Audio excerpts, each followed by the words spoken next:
What is up, everybody? Solomon here. Super excited to be with you all today. We do have kind of a crazy document from Bank of England here. This is a speech by Sir David Ramsden, Deputy Governor for Markets and Banking of the Bank of England at the Innovate Finance Global Summit 2025. This was delivered on the 29th of April of 2025. What's interesting in this is this carries over directly with the launch of Bank of England's renewed real-time gross settlement system, which was just at the tail end of April here. I think April 27th is when it went live, but I want to read through this because this ties in a lot of interesting initiatives directly correlated with digital assets. It ties in a lot of what appears to be the same verbiage that was used surrounding kind of the Ripple trials that Bank of England did, and really ties in kind of where these settlement systems are going, synchronized settlements, atomic settlements, all this stuff here. So found this pretty interesting. I'm not going to drag on. I'm going to hop right into this and just kind of read through this with you guys. And then I'll show you, I guess, a little bit of the background here with some of the verbiage and some of this other stuff. So as you can see here, David Ramsden, renewed real-time gross settlement system, digital public infrastructure as a platform for innovation. I'm going to skip the intro here. Introducing our new real-time gross settlement platform. I'm very pleased to say that we are now in day 2 of the changeover to the renewed RTGS system. This has been a multi-year project for the bank, building a completely new platform. On the first day of operation, the new system settled payments totaling over 778 billion pounds. That's over $1 trillion. That's on a daily basis. I want to take this opportunity to thank our technology delivery partner, Accenture. You guys can go back and look through all of the old deep dives that we've done on Accenture in the past. Accenture is not just XRPL and not just Ripple. I mean, they have integrations across lots of distributed ledger, blockchain networks, layer ones, all that stuff too. So I do want to preface that. All the participants, as well as the Bank of England staff, who have worked together over many years to get us to this point. As digital public infrastructure, the renewed real-time gross settlement system provides a leading-edge tech platform which increases resilience and improves user functionality. Crucial benefits since RTGS, you guys can probably already see down here, greater use of digital assets is where he goes with this speech. Crucial benefits since RTGS is the means by which we operationalize the bank's balance sheet, using the reserves, which are the core liquid asset of the financial system, to deliver our objectives of monetary and financial stability. But importantly, at today's summit, the renewed RTGS system also expands the opportunities to innovate in the wholesale payment space, in particular, enabling wider interoperability. Our vision is for the renewed RTGS to act as an open platform to enable competition and drive innovation across the financial sector by making central bank money accessible to new types of firms and entities, working closely with the industry, as he's talking about leveling the playing field, working closely with industry as part of the future roadmap. We'll get into all this stuff here. We have identified a series of enhancements to RTGS to meet the evolving needs of the UK payments ecosystem. We'll be consulting on whether to extend settlement hours for RTGS, perhaps in phases, with the potential to enable access to settlement to near 24/7. We also want to expand further access to RTGS accounts for settlement. Now, this 24/7 stuff, you guys probably saw the NASDAQ and stock market stuff going 24/7. If we think that doesn't have anything to do with blockchain and distributed ledger, I'm sorry, you're totally wrong. It 1,000% does. We also want to expand further access to RTGS accounts for settlement. Earlier this month, we published a response to our discussion paper on widening access to real-time gross settlement, including among non-bank payment service providers seeking access to UK payment systems, which could result in better services for end users. This is where it gets interesting, and this is where the verbiage picks up, and you can kind of go back to go forward here. Back to the future. The next stage in our work to explore the introduction of a synchronized settlement interface to allow the real-time gross settlement platform to interoperate with other ledgers, including tokenized asset ledgers, to achieve atomic settlement. In parallel, we are also embarking on a program of wholesale experiments to test the use cases, functionalities, and prospective designs of a wholesale central bank digital currency, or WCBDC. the outcomes of which can be compared with synchronization.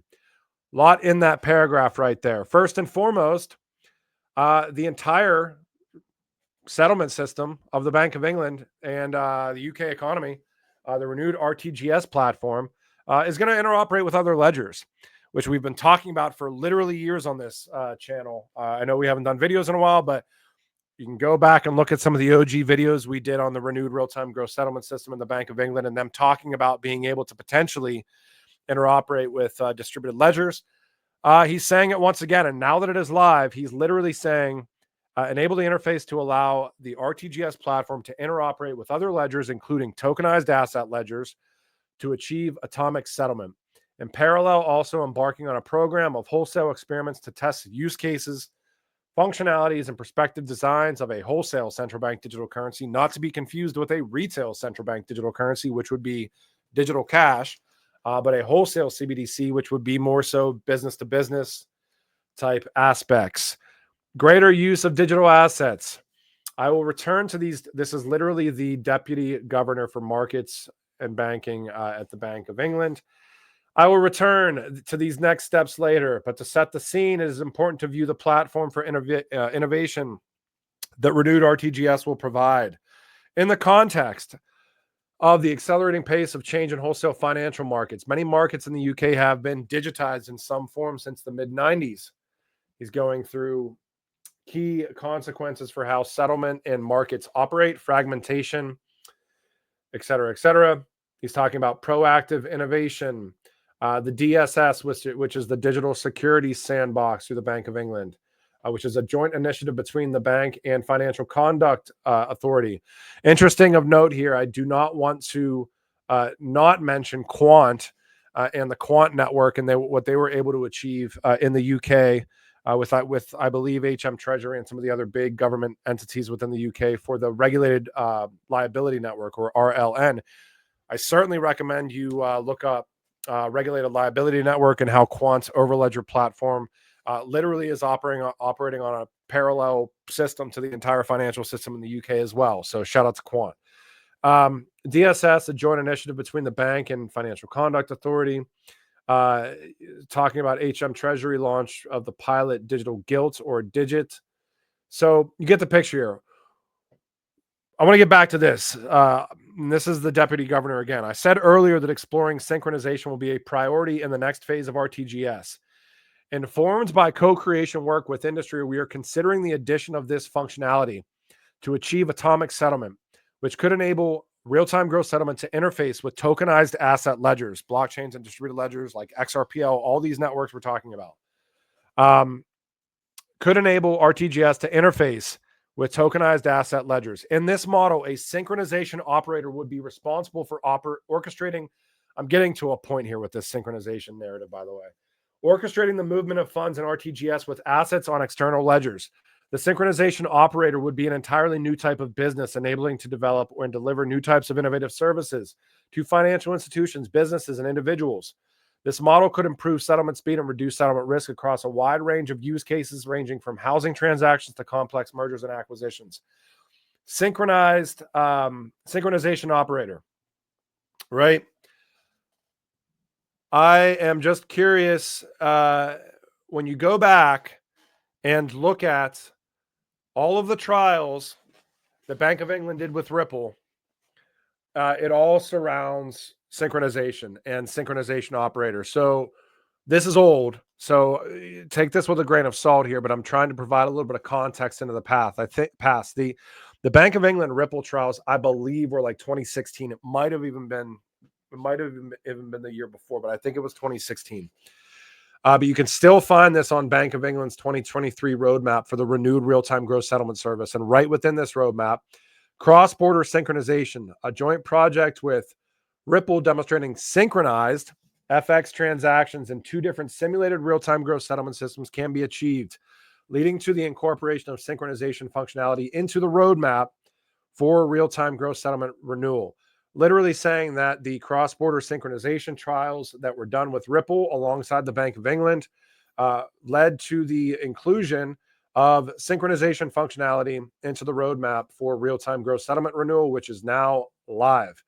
You can see right here as well. Now, this is their transition plan, talking about following feedback from the industry, not as tied into Ripple directly here, but just again with the same context. Features providing resilient channels to connect real-time gross settlement, which include involving settlement contingency and introducing an alternative channel to connect to real-time gross settlement. And again, features supporting innovation in global initiatives, which include synchronized settlement. You can go back again here, and I'm sure they get into, yeah. It is important to distinguish. No, that's not the part I wanted to find. That's the part. Okay. Again, synchronization. This is the trial that they did with Ripple again. Through the bank's program of work on fintech, they completed several other proof of concepts and relating to DLT, including an exploration of the use of distributed ledger technology to synchronize payments between the real-time gross settlement systems of two central banks using Ripple's interledger protocol. Now, they're directly saying they did not use Ripple's XRP, and they also did an academic exercise with Chain, looking at techniques to achieve privacy in a DLT system. I find the verbiage interesting. Underlying technologies have significant potential, rarely requiring to make the use of digital assets such as Bitcoin, Ethereum, or XRP. This, I don't know when this document was. It's not giving me a date on this one. I'm sure that one's maybe a year or 2 years old. This is brand new. Again, and he's literally telling you, and I'm not just saying under the context of XRP here, but I do find, like, what you see in this space, if you've been here long enough, is you see prevailing narratives and verbiage that kind of happens year over year over year. So I would pay attention to what he's saying here. He's obviously telling you that he's telling you that the renewed real-time gross settlement system in the entire UK is going to interoperate with tokenized asset ledgers, aka crypto ledgers, aka the networks you and I are talking about right now. He's also talking about potential trials for a wholesale CBDC. He's also talking about potentially atomic settlement, synchronization of settlement as well. Yeah, I find it pretty interesting that the initial trials and Ripple proof of concept, which you can go and find all this stuff here. Ripple Connect, and what were the other product suites through Ripple? XVIA and XRapid and all that stuff. I think it's all just Ripple payments now. I could be wrong there. I haven't been deep down the XRP rabbit hole as much recently, but I think it all wrapped under just Ripple payments now. Obviously, Ripple now has RLUSD as well, stablecoin aspect. So this doesn't directly have to tie XRP in, but I do find it interesting that when you think about synchronization of settlements in the renewed real-time gross settlement system, that the narrative goes back literally 10 years, 9 or 10 years at this point. So yeah, next steps, synchronization and connectivity basically into tokenized asset ledgers, which I wonder what that means, right? Interestingly enough, we do see implementation. Maybe you guys saw this. This is CME Group, Chicago Mercantile Exchange, hereby notifies the Commodity Futures Trading Commission of plans to implement an XRP futures market maker program. You can read through that if you want to. I'm not going to read through it. And NASDAQ, there's a longer period for commission action on a proposed rule change to list and trade shares of the Grayscale Hedera Trust under NASDAQ Rule 5711D. This just came out, I think today. Is today May 5th? Yeah. So it looks like longer period is going to be reviewed here to list and trade potentially shares were for this to go live of the Grayscale Hedera Trust. Also, BlackRock files to launch blockchain-based shares of $150 billion treasury fund. You have literally the clearinghouse, Financial Services Forums, SIFMA, and a few others here doing kind of a deep dive into federal support of the digital asset space. Lots in here, but I'm not going to go through the whole thing because it's probably really boring. Citigroup digital dollar report came out.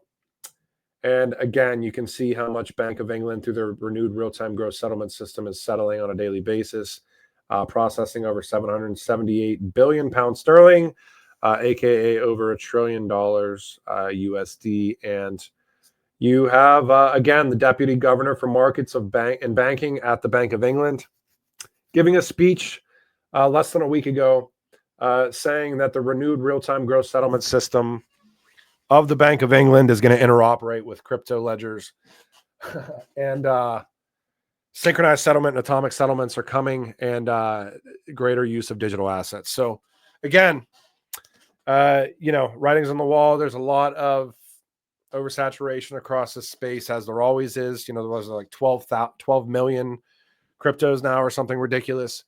But if you stop paying attention to what's across kind of the mainstream media and start doing just a tiny bit of digging, last week we talked about DTCC's patent application for basically bringing the traditional financial system, and DTCC pretty much clears, global derivatives quadrillions yearly, bringing that system onto distributed ledger to interoperate with the tokenization of pretty much all the real world assets out there, but maintaining control kind of at like this key hierarchy level. We talked about Deutsche Bank saying $84 trillion will be tokenized by 2025. We talked about the United States Treasury document that says by 2028, $2 trillion of stable coins will be out there in the wild. And right now we're at $234 billion. So that's like almost a 10x in stable coins.